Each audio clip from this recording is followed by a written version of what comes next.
Hello and welcome, live from New Delhi. You're watching DD India Live, India's voice to the world. I'm Gautam Roy, and coming up in the next 30 minutes, India's Prime Minister Narendra Modi urges people to make India a global animation powerhouse. Also warns the nation against the danger of digital arrest fraud. India's Home Minister Amit Shah unveils passenger terminal and a cargo gate at the India-Bangladesh land border crossing in West Bengal.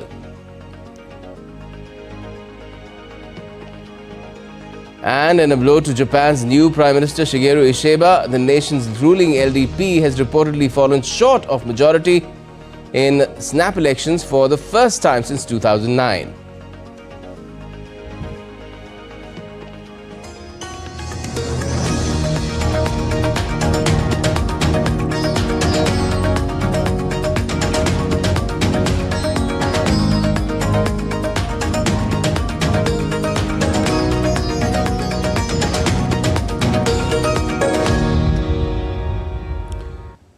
First up, India is making rapid strides in the field of animation.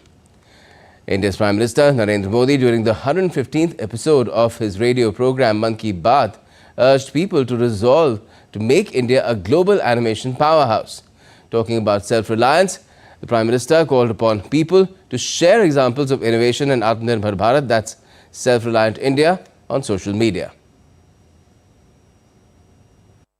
The country is moving rapidly towards becoming self-reliant in every sector. New India is strongly facing every challenge, riding on the new slogan of Atmanirbhar Bharat or Self-Reliant India. Now every citizen of the country is looking at every challenge in the form of opportunity and achieving new milestones through innovation. Animation is one such sector where the country is rapidly moving ahead through the use of new technology. Due to the rapid expansion of gaming space, Indian games are gaining popularity all over the world. India's Prime Minister Narendra Modi, during the 115th episode of Mann Ki Baat program, urged people to resolve to make India a global animation powerhouse. आज हमारे युवा original Indian content जिसमें हमारी संस्कृति की झलक होती है वो तैयार कर रहे हैं। इन्हें दुनिया भर में देखा जा रहा है। एनिमेशन सेक्टर आज एक ऐसी इंडस्ट्री का रूप ले चुका है कि जो दूसरी इंडस्ट्रीज को ताकत दे रहा है। जैसे इन दिनों वीआर टूरिज्म बहुत फेमस हो रहा है। इसलिए मैं भारत के युवाओं से कहूंगा, अपनी क्रिएटिविटी को विस्तार दे। क्या पता दुनिया का अगला सुपरहिट एनिमेशन आपके कंप्यूटर से निकले। इसी 28 अक्टूबर को यानी कल वर्ल्ड एनिमेशन डे भी मनाया जाएगा। आइए हम भारत को ग्लोबल एनिमेशन पावर हाउस बनाने का संकल्प लें। Prime Minister underlined that India is doing wonders in every sector after becoming self-reliant. आत्मनिर्भर हो रहा भारत हर सेक्टर में कमाल कर रहा है। आप सोचिए, एक जमाने में मोबाइल फोन इंपोर्ट करने वाला भारत आज दुनिया का दूसरा सबसे बड़ा मैन्युफैक्चरर बन गया है। कभी दुनिया में सबसे ज्यादा डिफेंस इक्विपमेंट खरीदने वाला भारत आज 85 देशों को एक्सपोर्ट भी कर रहा है। स्पेस टेक्नोलॉजी में भारत आज चंद्रमा के साउथ पोल पर पहुंचने वाला पहला देश बना है। और एक बात तो मुझे सबसे ज्यादा अच्छी लगती है, वो ये है कि आत्मनिर्भरता का ये अभियान अब सिर्फ सरकारी अभियान नहीं है। अब आत्मनिर्भर भारत अभियान एक जन अभियान बन रहा है। हर क्षेत्र में उपलब्धियां हासिल कर रहे हैं। Prime Minister urged people to share examples of innovations and Atmanirbhar Bharat on social media. He asked them to shop during this festive season with the mantra of Vocal for Local. Bureau Report, DD India. India has been gripped by thousands of cases of digital arrest scam involving affluent and educated people. And in a country with nearly 700 million smartphone users, the rate of cybercrimes has skyrocketed. In his monthly Mann Ki Baat address, Prime Minister Modi highlighted steps for digital safety. He also encouraged using #SafeDigitalIndia on social media to raise awareness about cybersecurity. The digital arrest scam is a rising threat in India, with scammers using fear tactics to exploit victims. Prime Minister Narendra Modi, in his address, introduced 3 essential steps for digital safety, urging everyone to remain vigilant. पहले चरण में मैंने कहा रुको, दूसरे चरण में मैंने कहा सोचो, और तीसरा चरण कहता हूं एक्शन लो। राष्ट्रीय साइबर हेल्पलाइन 1930 डायल करें, cybercrime.gov.in पर रिपोर्ट करें, परिवार और पुलिस को सूचित करें, सबूत सुरक्षित रखें, रुको, बाद में सोचो और फिर एक्शन लो। ये 3 चरण आपकी डिजिटल सुरक्षा का रक्षक बनेंगे। Prime Minister Modi emphasized that both the central and state governments are working together to combat these cyber crimes. He highlighted the establishment of the National Cyber Coordination Center to enhance coordination among government agencies and appeal to the public to help spread awareness. Digital arrest के नाम पर जो फरेब चल रहा है, उससे निपटने के लिए तमाम जांच एजेंसियां राज्य सरकारों के साथ मिलकर काम कर रही है। इन एजेंसियों में तालमेल बनाने के लिए नेशनल साइबर कोऑर्डिनेशन सेंटर की स्थापना की गई है। डिजिटल अरेस्ट के नाम पर हो रहे स्कैम से बचने के लिए बहुत जरूरी है हर किसी की जागरूकता। आप जागरूकता के लिए #SafeDigitalIndia का प्रयोग कर सकते हैं। Prime Minister Modi urged school and college administrations to involve students in this awareness drive. He encouraged sharing information related to cyber safety through social media. He appealed to all sections of society to come together and join the mission to prevent cyber fraud. Bureau Report, DD India. India's Home Minister Amit Shah inaugurated a new passenger terminal building and a cargo gate named Maitri Dwar or Friendship Gate at the land port in Petropol, West Bengal on Sunday. The 60,000 square meter passenger terminal is built at an estimated cost of 450 crore rupees, and it will feature a modern airport style design with the capacity to process over 20,000 passengers every day.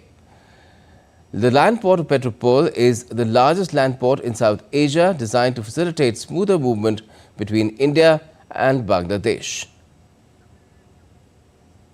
Land port authority, इसका concept ही मोदी जी ने बदला। पहले इसको एक व्यापार का साधन मानते थे, अब समृद्धि और शांति का एक द्वार बनकर रहा है।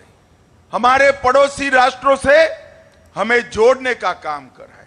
हमारे वैध व्यापार को बढ़ावा देकर अवैध व्यापार को, स्मगलिंग को रोकने का काम करा है। Now, while addressing a press conference on Sunday in Mumbai, Maharashtra, India's External Affairs Minister said that the disengagement of troops in Depsang and Demchok in Ladakh is the first step, according to the agreement on the 21st of October with China. He said that once the status before 2020 is restored, de-escalation would follow mutually, and lastly, India will move towards robust management of the line of actual control. 21 अक्टूबर को जो सहमति जो बनी थी, उस सहमति इस बात पे बनी थी कि दो जगह माने देपसांग और डेमचोक जो लद्दाख में सबसे नॉर्थ में है, वहाँ जो पेट्रोलिंग पे जो पहले जो बाधाएं लगी थी, अब उस पे सहमति बनी है और उस जगह में 2020 की जो पेट्रोलिंग जो थी पहले, हमारी अपेक्षा है कि उसी पेट्रोलिंग की स्थिति में हम लोग वापस जाएंगे। तो अभी जो मैं कहूँगा, हम डिसएंगेजमेंट को इसका कंप्लीशन ये पहला चरण है। इसके बाद डीएस्केलेशन की बात करेंगे और पेट्रोलिंग स्थिरता के साथ पेट्रोलिंग कैसे करें, उस पर भी बात आगे होगी, तो वो आगे का विषय।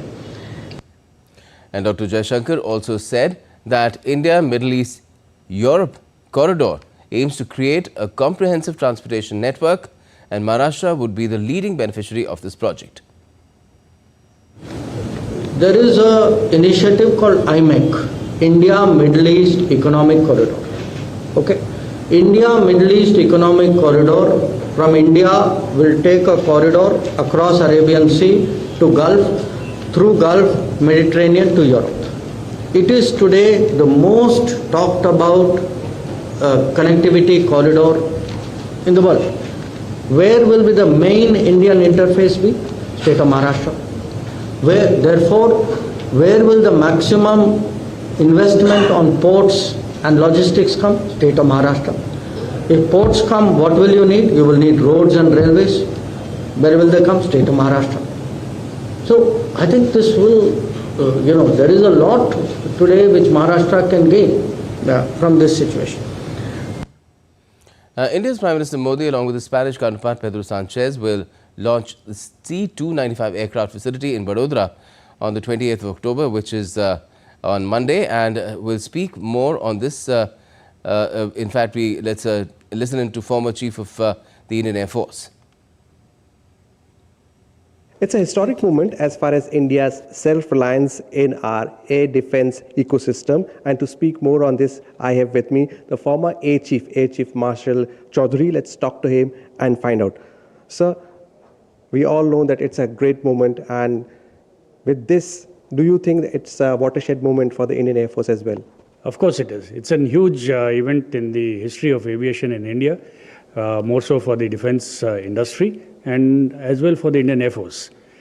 This is for the first time that the private sector will be manufacturing military transport aircraft in our country, and it has the potential of even being exported to other countries while being made in India.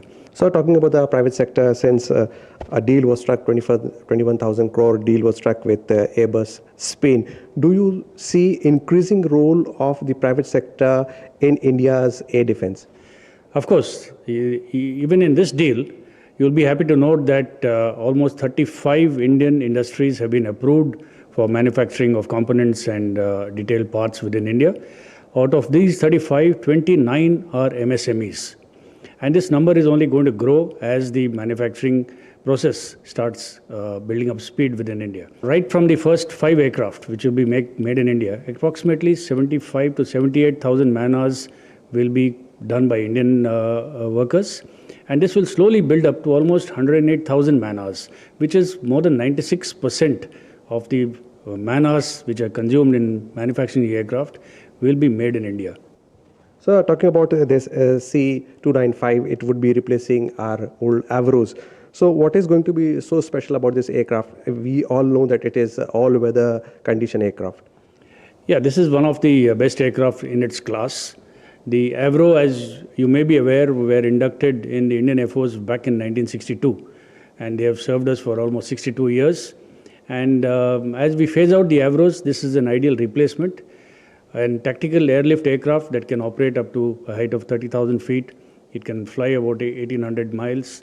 It can land in unprepared airstrips. So it is going to give a big boost to the tactical airlift capability of the Indian Air Force. Well, absolutely. So there you heard the former Air Chief. It is going to be a historic moment, and indeed it will give a big impetus to India's air defense ecosystem. With cameraman Vinay Tiwari in Delhi, this is Vishal Baristo for DD India. And still to come on this edition of DD India Live, Georgia's ruling Georgian Dream Party wins the elections. Polls open for Bulgaria's 7th parliamentary election in less than 4 years. And Donald Trump criticizes Beyonce, Kamala Harris in a fiery Pennsylvania speech as well.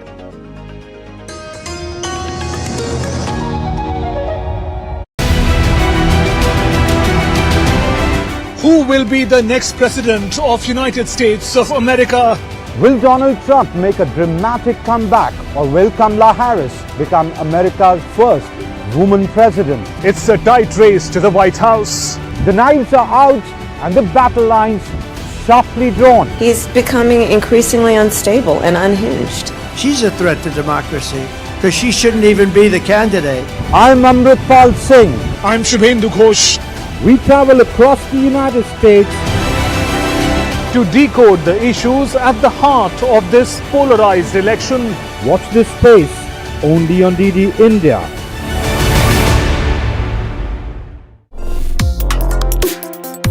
Complex issues, hidden agendas, twists and turns, strategic games. We think all dots are linked. We just need to connect them.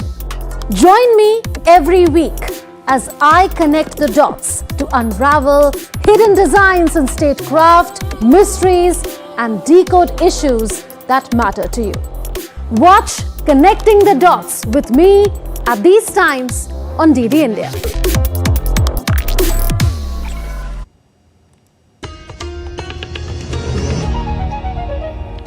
Welcome back. You're watching DD India Live. I'm Gautam Roy. Now, Japan's ruling Liberal Democratic Party fell short of a majority in snap elections on Sunday for the first time since 2009. It's unclear whether Ishiba's Liberal Democratic Party would be able to secure a majority in parliament together with the Komeito Party. Japan's national broadcaster has projected that the Liberal Democratic Party would win between 153 and 219 seats, short of the 233 needed for a simple majority. The Constitutional Democratic Party is projected to win between 128 to 191 seats. Voters in the world's fourth largest economy have been rankled by rising prices and the fallout from a party slush fund scandal that helped sink previous Premier Fumio Kishida.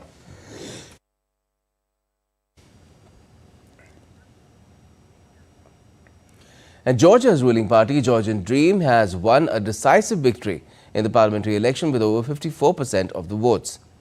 This outcome deals a blow to pro-Western factions, which saw the election as a pivotal choice between strengthening ties with Russia and accelerating integration with the European Union.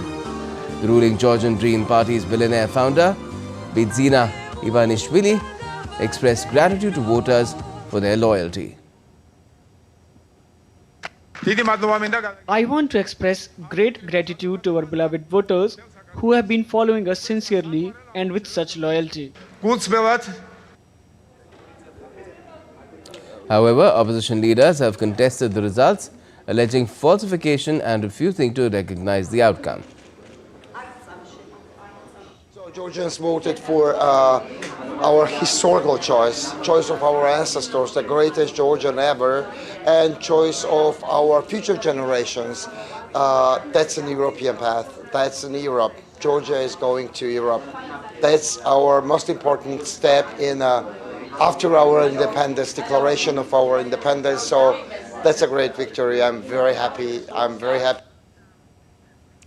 Leaders of the top three parties voted in Bulgaria's snap election in Sofia on Sunday, as opinion surveys suggested it is unlikely to break a political deadlock.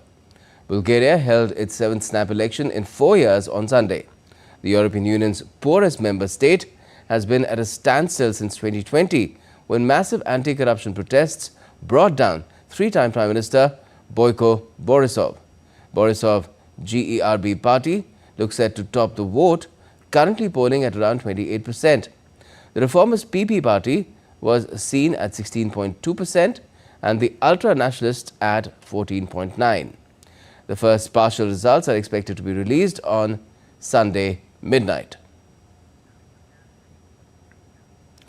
Now, U.S. Republican presidential candidate Donald Trump addressed a campaign rally in State College, Pennsylvania on Saturday. Trump criticized superstar musician Beyonce for her endorsement of Vice President Kamala Harris, the Democratic candidate, his rival, during a rally in Texas. And we don't have Beyonce, who couldn't fill the arena last night. But the people went there because they thought they were going to hear Beyonce sing, right? Beyonce got out and said, "Hello, ladies and gentlemen. I'd like to endorse her." What's her name? What's her name? What is her name again? Oh, I'm going to endorse her. They just don't get it. So what happened is the crowd came because they thought she was going to sing. Then she turned around, she left, and Kamala started speaking, and it was a disaster. They all left, everybody left.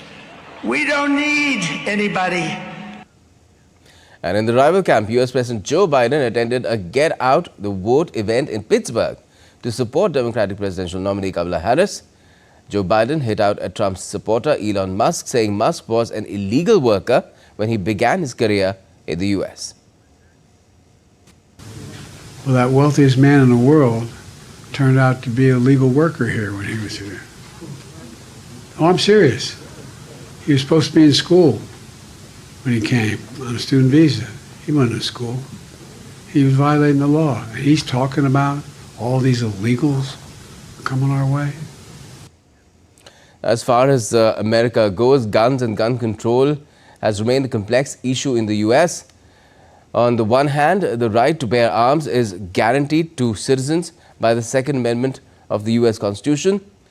But also, easy access to guns is often seen as a reason for hundreds of cases of gun violence and casualties every year.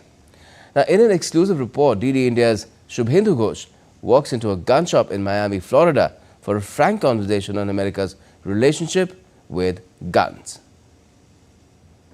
While it may be difficult to understand the place for guns in a civil society, here in the United States, it is a sensitive issue. Citizens have the right to bear arms thanks to the Second Amendment of the Constitution. In 2023, some 46,000 people were killed in gun violence. This year, the number stands at around 14,000. Experts say more people have died due to gunshots in the last 50 years than they have in all of American wars. We are in Florida, next to a popular gun shop in Miami. We want to understand the relationship between America and guns.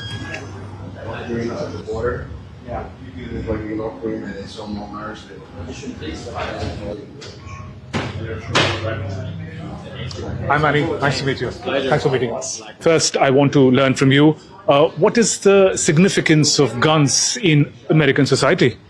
Well, the firearms culture is something that is very important to us. It is something that is written into our Constitution, where every American has his right to defend himself from every bad guy to even a rogue government that maybe might happen, something like that might happen in the future. And it's just something that's been in our culture since, 1776, Right. And Manny, if you can help me understand, how old do I have to be able to purchase a gun? What does the rule say? So in the federal government, you have to be 21 and over in order to purchase a handgun. And in most of the states, you also have to be 18 to purchase a long gun. But here in the state of Florida, in order to purchase a rifle, you do have to be 21 and over. Okay. And then assuming you're a U.S. citizen, all you need is a Florida ID. You have to be able to pass a background check, make sure that you don't have no violent crimes, no felonies, no domestic violence, nothing like that. Once you pass the background check, you have a 5-day business wait, and then you come pick up the firearm and you take it home with you. So for example, this firearm right here is $4,299. It is a staccato, made here in the USA, in Texas. It is a double stack 2011, and it's a very, very popular firearm. The AR-15, you have a semi-automatic rifle that's chambered in .556. It's pretty much the most common rifle right now across the states. People who have a position against guns, they relate the violence that is taking place in the American society, instances of shootings in school with the availability of guns. What is your perspective on it? My feeling is, even if you could ban firearms tomorrow, bad people will still get their hands on it. The laws will not stop evil. Weapons like this will help us fight evil. Donald Trump has positioned himself as a staunch defender of the Second Amendment, the constitutional right to bear guns. On the other hand, Kamala Harris has pledged to tackle gun violence with more regulation. Mind you, both Harris and Walz are gun owners. Whatever may be the politics and the ethical positions around guns and ammunitions appear an integral part of the American society. With camera person Jay Shankar, Shubhendu Ghosh for DD India in Miami. Well, those who love guns in America always say 9mm beats 911 every time. And that's all in this edition of DD India Live, but let us know your thoughts on the news of the day. For those on the go, you can get all the latest from India and across the world on DD India's mobile app. It's available on both Android and iOS. You can scan the QR code on the screen and download the app now. And we'll be back with more news as it breaks here on DD India. I'm Gautam Roy, and from all of us here in Delhi, thanks for watching DD India Live.